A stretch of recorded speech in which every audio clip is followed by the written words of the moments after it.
ان کا جو خاص مقام اور مرتبہ ہے جبریل علیہ السلام کا، اسے بیان کرنے کے جبریل اترتے، وہ پیغمبر اترتا ہے اللہ کا جو تمام پیغمبروں کے درمیان میڈیٹر ہے، وسیلہ ہے، ذریعہ ہے، جو نوح پر، جو ابراہیم پر، جو موسیٰ پر، جو عیسیٰ پر، جو سرور کائنات محمد رسول اللہ صلی اللہ علیہ وآلہ وسلم پر نازل ہو، وہ فرشتہ شب قدر میں زمین پر نزول فرماتا ہے۔ اسی لیے نبی علیہ السلام نے کیا کہا، جو اس رات کی عظمت سے محروم ہو گیا وہ ہر بھلائی سے محروم ہو گیا۔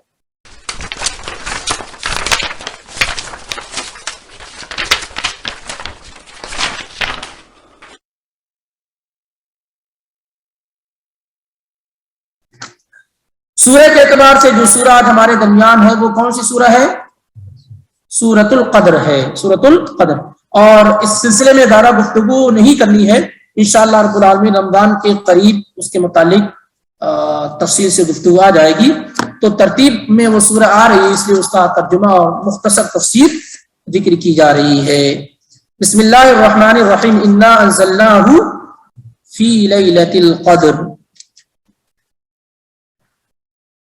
بے شک ہم نے اس قرآن کو قدر کی رات میں نازل کیا ہے۔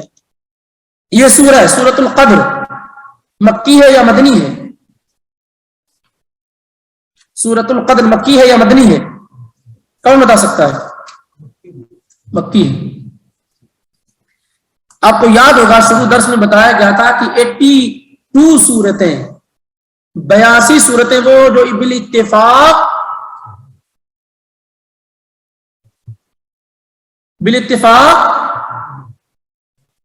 کانفیڈنس نہیں دکھ رہا ہے، 82 سورتیں وہ ہیں جو بالاتفاق مکی ہیں، اور 20 سورتیں وہ ہیں جو بالاتفاق مدنی ہیں، اور 12 سورتیں وہ ہیں جس میں اختلاف ہے کہ مکی ہے یا مدنی ہے۔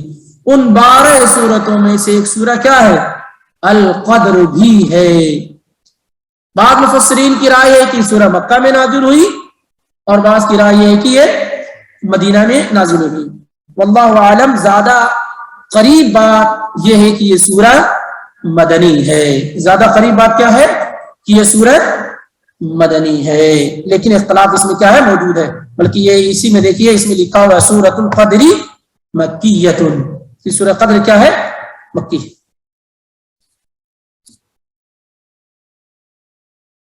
اللہ تعالیٰ کہتا ہے انا انزلناہ فی لیلۃ القدر، ہم نے اس قرآن کو لیلۃ القدر میں نازل کیا۔ اس میں 2 چیزیں ہمارے لیے غور کرنے کی ہیں۔ قرآن کا نزول کب ہوا؟ رمضان میں لیلۃ القدر میں، یہ اتفاق ہے کہ نہیں؟ شہر رمضان الذی انزل فیہ القرآن، رمضان کا مہینہ ہو جس میں قرآن نازل کیا گیا، نازل ہوا۔ انا انزلناہ فی لیلۃ القدر، ہم نے اس قرآن کو لیلۃ القدر میں نازل کیا ہے، اور یہ سارے لوگ جانتے ہیں کہ لیلۃ القدر کب ہوتی ہے؟ رمضان میں اخیر عشرے میں ہوتی ہے۔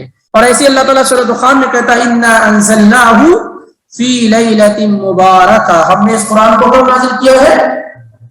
مبارک رات میں۔ تو لیلہ مبارکہ، لیلۃ القدر، یہ سب ایک ہی راتوں کے مختلف نام ہیں۔ اور جو یہ مشہور ہے کہ لیلہ مبارکہ سے مراد 15ویں شعبان ہے، نصف شعبان ہے، خطا ہے، مکمل غلطی ہے۔ سوائے اکرمہ کے کسی نے بھی لیلہ مبارکہ سے مراد 15ویں شعبان نہیں لیا ہے۔ تو لیلہ مبارکہ ہی کیا ہے؟ لیلۃ القدر ہے۔ تو قرآن کا نزول لیلۃ القدر میں ہوا، اور لیلۃ القدر کب ہوتی ہے؟ رمضان میں ہوتی ہے۔ اور رمضان میں بھی کب؟ اخیر عشرے میں۔ پہلے اللہ کے رسول صلی اللہ علیہ وسلم رمضان کے اول 10 عشرے میں اعتکاف فرماتے تھے کہ لیلۃ القدر اسی میں ہوگی، 1 سے 10 رمضان تک۔ پھر آپ نے 11 سے 20 رمضان تک اعتکاف کیا کہ لیلۃ القدر اس میں ہوگی، یہاں تک کہ آپ کو خبر دے دی گئی کہ لیلۃ القدر کب ہوگی؟ اخیر کے 10 عشرے میں۔ اسی لیے اللہ کے نبی علیہ الصلوۃ والسلام اس کے بعد ہمیشہ رمضان کے اخیر والے 10 عشرے میں 10 دنوں میں اعتکاف فرمایا کرتے تھے۔ قرآن کا نزول لیلۃ القدر میں ہوا، رمضان میں ہوا، یہ اتفاقی چیز ہے۔ سوال یہ ہے کہ کیا پورا قرآن لیلۃ القدر میں نازل ہوا یا قرآن کی ابتدا لیلۃ القدر میں ہوئی؟ اس کے نزول کی ابتدا لیلۃ القدر میں، فرق سمجھ رہے ہیں؟ کیا پورا قرآن لیلۃ القدر میں نازل ہوا یا قرآن کے نزول کی ابتدا اور اسٹارٹنگ لیلۃ القدر میں ہوئی؟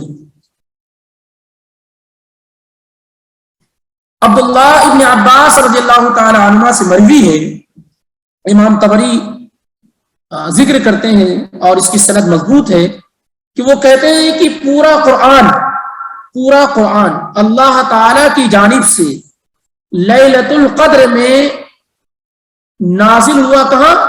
بیت العزہ، جو سمائے دنیا، جو آسمان ہم سے قریب ہے۔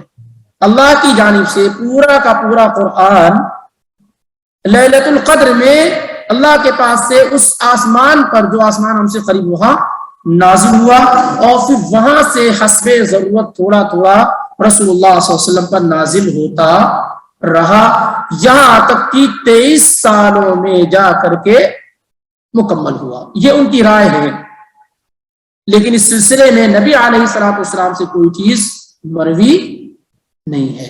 دوسرے مفسرین کی رائے یہ ہے کہ قرآن کا نزول جو ہے وہ لیلۃ القدر میں اسٹارٹ ہوا اور وہ آپ صلی اللہ علیہ وسلم کی زندگی کی انتہا تک چلتا رہا، 23 سالوں میں جا کر کے مکمل ہوا۔ قدر کسے کہتے ہیں؟ قدر کے کئی معنی مفسرین نے بیان کیے۔ ایک معنی قدر کا عزت والا، شان، مقام، مرتبہ، فضیلت۔ ہم نے اس قرآن کو فضیلت والی رات میں نازل کیا ہے۔ دوسرا معنی تنگی کے، دوسرا معنی کیا ہے قدر کے؟ تنگی کے، ومن قدر علیہ رزقہ، اور جس پر اللہ تعالیٰ اس کی روزیوں کو تنگ کر دے۔ تو اس کا ایک نام کیا ہے؟ قدر کا ایک معنی ہم نے اس قرآن کو تنگ رات میں نازل کیا ہے۔ ایسی رات اللہ کے نبی علیہ الصلوۃ والسلام فرماتے ہیں اتنا فرشتے نازل ہوتے ہیں، مسند احمد کی روایت ہے، اکثر من عدد الحصا، جو کنکری ہوتی ہے اس سے کہیں زیادہ فرشتے نازل ہوتے ہیں۔ تو زمین اپنی وسعتوں کے باوجود تنگ ہو جاتی ہے، زمین پہ کوئی جگہ نہیں ہوتی مگر اللہ کے فرشتے سجدہ کیے ہوئے، قیام کیے ہوئے موجود ہوتے ہیں۔ ہم نے اس قرآن کو اس رات میں نازل کیا ہے جو فرشتوں کے نزول کی وجہ سے کیا ہے، بالکل تنگ ہو جاتی ہے، اس میں جگہ زمین پہ نہیں رہ جاتی۔ دوسرا معنی یہ۔ تیسرا معنی یہ ہے کہ قدر کا مطلب اندازہ لگانا، فیصلہ کرنا۔ ہم نے اس قرآن کو فیصلے کی رات میں نازل کیا ہے، اور یہ سارے معنی صحیح ہیں، لیکن سب سے قریب والا معنی کیا ہے؟ فضیلت، مقام و مرتبہ۔ ہم نے اس قرآن کو مقام و مرتبے والی رات میں نازل کیا ہے۔ وما ادراک ما لیلۃ القدر، اور جب اس طرح کی بات بیان کی جائے کہ وما ادراک، آپ کو کیا معلوم، تو اس کا مطلب یہ کہ یہ چیز اتنی بڑی ہے کہ انسانی علم اس کی تہ تک نہیں پہنچ سکتا۔ الحاقۃ ما الحاقۃ وما ادراک ما الحاقۃ القارعۃ ما القارعۃ وما ادراک ما القارعۃ۔ ان تمام جگہوں پر دیکھیں گے تو قیامت وغیرہ کہنا، کیونکہ انسانی علم قیامت کی ہولناکی کا تصور بھی نہیں کر سکتا۔ کس قدر خوفناک دن ہوگا قیامت کا، وہاں تک انسانی علم پہنچ ہی نہیں سکتا ہے۔ ایسے یہاں کہا جا رہا ہے کہ ہم نے اس قرآن کو قدر، عزت، مقام، مرتبے والی رات میں نازل کیا۔ وما ادراک ما لیلۃ القدر، اور اے پیغمبر کو کیا معلوم کہ یہ لیلۃ القدر کیا ہے؟ انسانی علم سے ورے ہے۔ پھر اس پر اللہ تعالیٰ نے ایک ایگزامپل، ایک مثال سمجھانے کے لیے کہا کہ لیلۃ القدر خیر من الف شہر، قدر کی جو رات ہے، شب قدر کی جو رات ہے، 1000 مہینوں سے بہتر ہے۔ 1000 مہینوں سے بہتر ہے۔ 1000 مہینے سے مراد صرف 1000 مہینے نہیں ہے۔ بعض لوگ جو کہتے ہیں اس کو سمجھانے کے لیے کہ 83 سال 4 مہینے کے برابر ہے، یہ غلط ہے۔ اللہ تعالیٰ کہتا ہے خیر من الف شہر، 1000 مہینوں سے بہتر ہے. یہ نہیں کہا 1000 مہینے کے برابر، 1000 مہینے سے بہتر ہے. اس کو سمجھنے کی کوشش کیجیے. اس لیے 83 سال 4 مہینہ کہنا یہ اللہ تعالیٰ کی نعمتوں، اس کے فضل کو محدود کرنا ہے. اور عرب کے زبان میں، عربی زبان میں میکسیمم جو گنتی ہوتی ہے وہ الف کی ہوتی ہے. کتنی ہوتی ہے؟ 1000 کی. میکسیمم جو گنتی ہوتی ہے وہ کتنی ہوتی ہے؟ 1000 کی. تو اس کا یہ مطلب نہیں ہے کہ 1000 مہینے کے برابر ہے، بلکہ کتنی زیادہ ہے وہ ایک سمجھانے کے لیے. جیسے کہ آدمی کو 1000 سال کی زندگی بھی دے دی جائے تو ایسا ہی کرے گا. وہ اس کا مطلب یہ کہ اگر ہمیشہ زندہ رہے تب بھی وہ ایسا ہی کرے گا. اس سے مراد کہ انسانی عقل اس رات کی عظمت کو سمجھنے سے کیا ہے؟ قاصر. لیلۃ القدر خیر من الف شہر، 1000 مہینوں سے کی عبادت سے بہتر ہے. اس کے بعد اللہ رب العالمین کہتا ہے تنزل الملائکۃ والروح فیہا باذن ربہم من کل امر. تنزل الملائکہ، فرشتے نازل ہوتے ہیں، اترتے ہیں. تنزل الملائکہ، فرشتے اترتے ہیں. والروح، اور روح اترتے ہیں. روح سے مراد کون ہے؟ جبرائیل علیہ السلام. کیوں الگ سے ذکر کیا گیا؟ کیا فرشتے نہیں ہیں وہ؟ کیا جبریل فرشتے نہیں ہیں؟ تو پھر کیوں الگ سے ذکر کیا گیا؟ لعظمت مقامہ ومنزلتہ، ان کا جو خاص مقام اور مرتبہ ہے جبریل علیہ السلام کا، اسے بیان کرنے کے جبریل اترتے. وہ پیغمبر اترتا ہے اللہ کا جو تمام پیغمبروں کے درمیان میڈیٹر ہے، وسیلہ ہے، ذریعہ ہے، جو نوح پر، جو ابراہیم پر، جو موسیٰ پر، جو عیسیٰ پر، جو سرور کائنات محمد رسول اللہ صلی اللہ علیہ وآلہ وسلم پر نازل ہو. وہ فرشتہ شب قدر میں زمین پر نزول فرماتا ہے. اسی لیے نبی علیہ السلام نے کیا کہا؟ جو اس رات کی عظمت سے محروم ہو گیا وہ ہر بھلائی سے محروم ہو گیا. کس طریقے سے اترتے ہیں؟ بِإِذْنِ رَبِّهِمْ مِنْ كُلِّ أَمْرٍ، اپنے رب کی اجازت سے ہر فیصلے کو سر انجام دینے کے لیے. امر کا مطلب فیصلہ، ہر فیصلہ کو کرنے کے لیے جو ان کے رب کی جانب سے ہو رہا ہے. اصل میں شب قدر کی رات میں، جیسا کہ امام قتادہ، عبداللہ بن عباس وغیرہ کی رائے یہ ہے کہ شب قدر کی رات میں 1 سال آنے والا پورا فیصلہ کیا جاتا ہے. کس کو کتنی زندگی ہوگی، اس سال کتنے لوگوں کی وفات ہوگی، کتنے لوگ بیمار ہوں گے، کتنے لوگوں کی جاب ہوگی، کتنے لوگ جاب لیس ہوں گے. یہ سارے 1 سال کے فیصلے کیا ہے؟ کیے جاتے ہیں. فیہا یفرق کل امر حکیم، 1 سال کا پورا فیصلہ کیا جاتا ہے شب قدر کی راتوں میں. سوئیے نہیں کہیں ایسا نہ ہو کہ فیصلہ کچھ اور ہو جائے. عبادت میں آدمی گزارنے کی کوشش کرے. تنزل الملائکۃ والروح فیہا باذن ربہم من کل امر سلام. ٹھہر جائیے، سلام سلام، ٹھہر جائیے. قف لکھا ہوگا، یہاں ٹھہرنا ہے، ملانا نہیں. سلام کیا حتی مطلع الفجر، پوری رات امن والی، سلامتی والی، پیس والی. یا ایسے بعض مفسرین کی فرشتے ایک دوسرے کو سلام کرتے، لیکن زیادہ درست معلوم یہی ہوتا ہے کہ پوری کی پوری رات کیا ہے؟ امن والی، سلامتی والی ہوتی. کب تک؟ یا حتی مطلع الفجر، یہاں تک کہ فجر طلوع ہو جائے، یعنی فجر کا وقت ہو جائے. یہاں پر بس ایک تنبیہ کر کے گزرتے ہیں، وقت ہو چکا ہے. وہ یہ ہے کہ بہت سارے لوگ 27ویں شب کو عمرے کے لیے جاتے ہیں،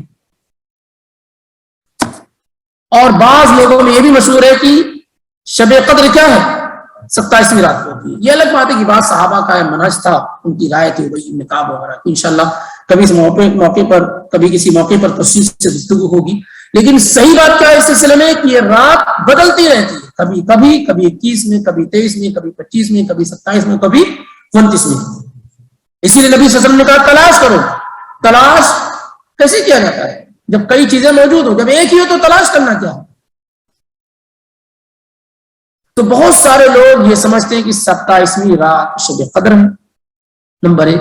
دوسری کہ عمرہ کرنے کے لیے جاتے ہیں۔ نبی علیہ الصلوۃ والسلام مکہ میں ہوتے ہوئے بھی 27ویں شب کو عمرہ نہیں کیا۔ فتح مکہ کب ہوا ہے؟ رمضان میں ہوا ہے نا۔ مکہ فتح کب ہوا ہے؟ 8 ہجری میں، رمضان کا مہینہ تھا۔ مکہ میں ہوتے ہوئے بھی رسول اللہ صلی اللہ علیہ وسلم نے 27ویں شب کو عمرہ نہیں کیا، اور ہم دوسری جگہوں پر ہوتے ہوئے بھی 27ویں شب کو عمرہ کرنے کے لیے پہنچ جاتے ہیں۔ اسی لیے رمضان کے مہینے میں 27ویں شب کو، 27ویں رات کو آپ حج نہیں لیکن منی حج جیسی رش اور بھیڑ پائیں گے۔ اس کی کوئی اصل اور کوئی بنیاد نہیں ہے، اور اگر اسے دین سمجھ کے لوگ کرتے ہیں تو یہ دین کے اندر نئی ایجاد اور بدعت ہوگی۔ اس لیے اس سے بچنا چاہیے، کیونکہ کتاب و سنت سے اس کی کوئی دلیل موجود نہیں ہے۔ بہت سارے لوگ ایسا سمجھتے ہیں رجب کا مہینہ ہے، اس میں بھی عمرے کے لیے دیکھیں گے آپ بہت رش پائیں گے۔ آپ صلی اللہ علیہ وسلم نے جتنے بھی عمرہ کیا، کوئی بھی عمرہ رجب نہیں کیا، کوئی بھی عمرہ رجب میں نہیں کیا۔ انشاءاللہ جمعے کے خطبے میں ہو سکتا ہے بات آ ہی جائے گا۔ یہ بھی مکمل ہو گئی ہے۔ مکمل کا مطلب یہ ہے کہ مختصر ترجمہ اور تفسیر